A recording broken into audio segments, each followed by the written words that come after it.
ರಾಜ್ಯ ಸರ್ಕಾರ ಒಳ ಮೀಸಲಾತಿ ಮಾಡುವುದರಲ್ಲಿ ಮೀನಾಮೇಷ ಎಣಿಸುತ್ತಿದೆ.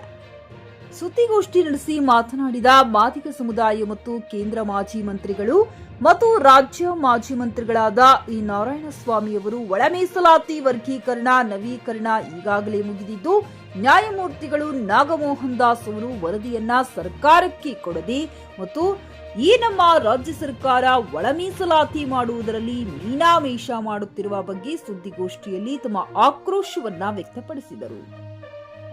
ಕೇಂದ್ರ ಮಾಜಿ ಮಂತ್ರಿಗಳು ಎ ನಾರಾಯಣಸ್ವಾಮಿ ದಕ್ಷಿಣ ಕರ್ನಾಟಕದ ಎಲ್ಲಾ ಜಿಲ್ಲೆಗಳ ಉಸ್ತುವಾರಿಗಳಾಗಿ ಮತ್ತು ಎಲ್ಲಾ ಜಿಲ್ಲೆಗಳ ಮುಂದೆ ದಿನಾಂಕ 1/8/2025 ಜಿಲ್ಲಾಧಿಕಾರಿಗಳ ಕಚೇರಿಗಳ ಮುಂದೆ ಅರೆಬೆತ್ತಲೆ ಕಾರ್ಯಕ್ರಮವನ್ನ ಮಾಡಲು ಮಾದಿಗ ಸಮುದಾಯ ಮತ್ತು ಈ ಸಮುದಾಯದ ಉಪಜಾತಿಗಳ ಸಮಸ್ತ ನಾಗರಿಕರಿಗೆ ಪತ್ರಿಕಾ ಮಾಧ್ಯಮಗಳ ಮೂಲಕ ಸಂದೇಶ ನೀಡಿದ್ದಾರೆ.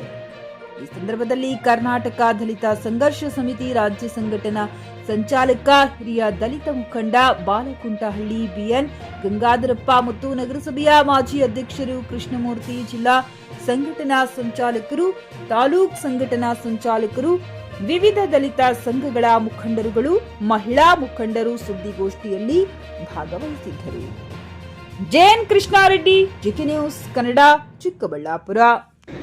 ಅವ್ರ ಜೊತೆಯಲ್ಲಿ ಚರ್ಚೆಯನ್ನು ಮಾಡಿ ಅವ್ರು ಸಹಕಾರ ಕೊಟ್ಟು ಒಂದು ಡೇಟ್ ಅನೌನ್ಸ್ ಮಾಡ್ತೀವಿ. ವಿದಿನ್ 15 ಎನಿವೆ ಪ್ರತಿ 10 ವರ್ಷಕ್ಕೊಮ್ಮೆ ಮೀಸಲಾತಿನ ಸರಿ ತೀರ್ಮಾನ ಎಲ್ಲ ನೋಡಬೇಕಾಗಿತ್ತು. ಯಾರು ಹಿಂದೆ ಉಳಿದಿದ್ದಾರೆ, ಯಾರು ಮುಂದುವರೆದಿದ್ದಾರೆ, ಇದ್ರ ಬಗ್ಗೆ ಬೇಕಾಗಿತ್ತು. ಅದಕ್ಕೆ ರಾಜ್ಯ ಸರ್ಕಾರಗಳು ಮಾಡಬೇಕಾಗಿತ್ತು. ತಮ್ಮದು ರಾಜ್ಯ ಸರ್ಕಾರ, ತಮ್ಮದೇ ಪಕ್ಷದ ಸರ್ಕಾರ ಇತ್ತು. ಯಾಕೆ ಈಗಾಗಲೇ ಹೇಳ್ಬಿಟ್ಟಾನೆ ಎಲ್ಲ ರಾಜಕೀಯ ಪಕ್ಷಗಳು ಆವತ್ತಿನಿಂದ ತಾವು ಒತ್ತಾಯ ಮಾಡ್ಬೋದಾಗಿ ಯಾರನ್ನ ಉಳಿಸ್ಕೊಳ್ಳಿಲ್ಲ. ನಮ್ಮ ಸರ್ಕಾರ ಕೇಂದ್ರದಲ್ಲಿ ಒಂದು ಬಿಜೆಪಿ ಕಾಂಗ್ರೆಸ್ ಅಂತ ಮಾತಾಡ್ತಾ ತಾವು ಓಪನ್ ಮಾಡ್ತಾ ಇದ್ದಾರೆ. ನಮ್ಮ ಸರ್ಕಾರ ಅದಕ್ಕೆ ಮೊದಲು ವಾಜಪೇಯಿ ಇದ್ದರು, ಅವರು 5 ವರ್ಷ ಇದ್ದರು. ಆದರೆ ಅದಕ್ಕೂ ಮೊದಲು ಡಾಕ್ಟರ್ ಬಿ ಆರ್ ಅಂಬೇಡ್ಕರ್ ಅವರು ಸ್ಪಷ್ಟತೆಯನ್ನು ಮಾಡಿದ್ದಾರೆ.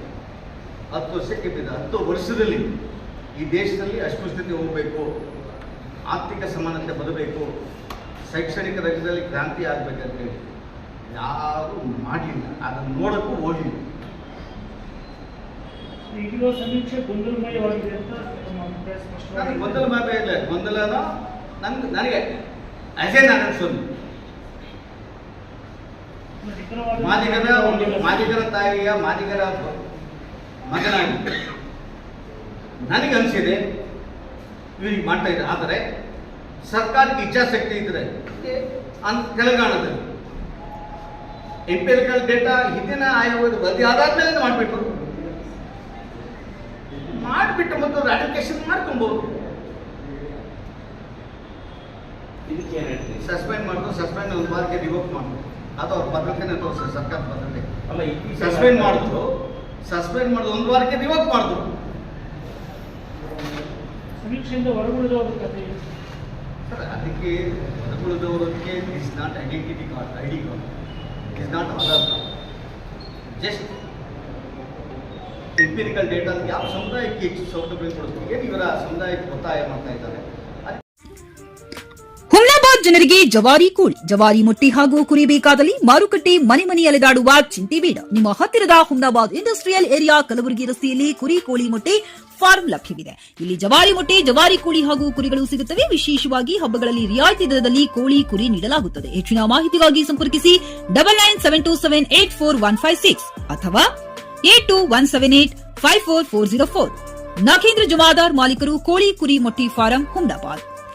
ಪಿಯುಸಿ ಮುಗಿಸಿ ನರ್ಸಿಂಗ್ ಮಾಡಲು ಹಾಗೂ ಫಿಸಿಯೋಥೆರಪಿ ಮಾಡಲು ಇಚ್ಛಿಸುವವರಿಗೆ ಉತ್ತಮ ಅವಕಾಶ. ಹುಮ್ನಾಬಾದ್ನ ಎಚ್ಕೆಡಿಇಟಿಯ Umadevi Patil college of nursing ನಲ್ಲಿ ಬಿಎಸ್ಸಿ ನರ್ಸಿಂಗ್ ಹಾಗೂ ಡಿಪ್ಲೊಮಾ ನರ್ಸಿಂಗ್ ಕೋರ್ಸ್ ಲಭ್ಯ. ಹಾಗೂ ಭೀಮರಾವ್ ಪಾಟೀಲ್ ಕಾಲೇಜ್ ಆಫ್ ಫಿಸಿಯೋಥೆರಪಿನಲ್ಲಿ ಬಿಬಿಟಿ ಮತ್ತು ಎಂಪಿಟಿ ಸ್ನಾತಕೋತ್ತರ ಪದವಿ ಲಭ್ಯವಿದೆ. ಇಲ್ಲಿ ಪ್ರವೇಶ ಪ್ರಾರಂಭವಾಗಿದ್ದು, ಉತ್ತಮವಾದ ಕ್ಲಾಸ್ ರೂಮ್, ಅನುಭವವುಳ್ಳ ಅಧ್ಯಾಪಕರಿಂದ ಬೋಧನೆ, ಪ್ರತ್ಯೇಕ ಲ್ಯಾಬ್ಗಳ ವ್ಯವಸ್ಥೆ, ಹೈಟೆಕ್ ಆಸ್ಪತ್ರೆಯೂ ಲಭ್ಯವಿದೆ. ಹಾಗೂ ವಿದ್ಯಾರ್ಥಿಗಳಿಗೆ ಪ್ರತ್ಯೇಕ ಹಾಸ್ಟೆಲ್ ವ್ಯವಸ್ಥೆಯೂ ಲಭ್ಯವಿದೆ. ಹಾಗಿದ್ರೆ ತಡೆಯಾಕೆ, ಹಿಂದೆ ಭೇಟಿ ನೀಡಿ. NH 65 ರಸ್ತೆ, ವೀರಭದ್ರಗಿರಿ, ಸಿಂದನಕೀರ ಕ್ರಾಸ್, ಹುಮ್ನಾಬಾದ್. ಹೆಚ್ಚಿನ ಮಾಹಿತಿಗಾಗಿ ಸಂಪರ್ಕಿಸಿ ಆಡಳಿತಾಧಿಕಾರಿ ಡಾಕ್ಟರ್ ಸದಾನಂದ ಪತ್ರಿ, 9019078988.